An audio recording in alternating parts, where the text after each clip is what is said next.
વલસાડની એક શાળાના સંચાલક વિરુદ્ધ નોંધાઈ ફરિયાદ। ઓઝરની સિયોન એજ્યુકેશન ઇન્સ્ટિટ્યૂટ સ્કૂલના સંચાલક સામે ફરિયાદ થઈ। મંજૂરી વિના ધોરણ 9 અને 10ના વર્ગ ચલાવવામાં આવતા હોવાની ફરિયાદ થઈ। વાલીએ લિવિંગ સર્ટિફિકેટ માટે અરજી કરતા ભાંડો ફૂટ્યો। જિલ્લા શિક્ષણ વિભાગની તપાસમાં ખુલાસો થયો। વલસાડ જિલ્લા શિક્ષણ વિભાગે નાનાપોંઢા પોલીસ સ્ટેશનમાં ફરિયાદ નોંધાવી।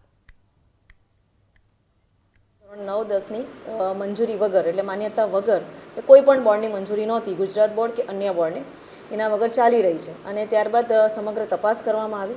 તપાસ બાદ અમારે ગુજરાત માધ્યમિક અને ઉચ્ચતર માધ્યમિક શિક્ષણ બોર્ડને સમગ્ર અહેવાલ મોકલવાનો હોય છે અને એ અહેવાલના આધારે માધ્યમિક શિક્ષણ બોર્ડ સદર બાબત પોલીસ ફરિયાદ કરવાની થાય છે કે નહીં એ બાબતે નક્કી કરતી હોય છે અને સદર બાબતે અમને ગુજરાત માધ્યમિક શિક્ષણ બોર્ડના સચિવ દ્વારા પોલીસ ફરિયાદ કરવા માટે અધિકૃત કરવામાં આવ્યા અને અધિકૃત કર્યા એટલા માટે અમે આ સંસ્થાના ટ્રસ્ટીઓ અને પ્રમુખશ્રી પર પોલીસ ફરિયાદ દાખલ કરી છે।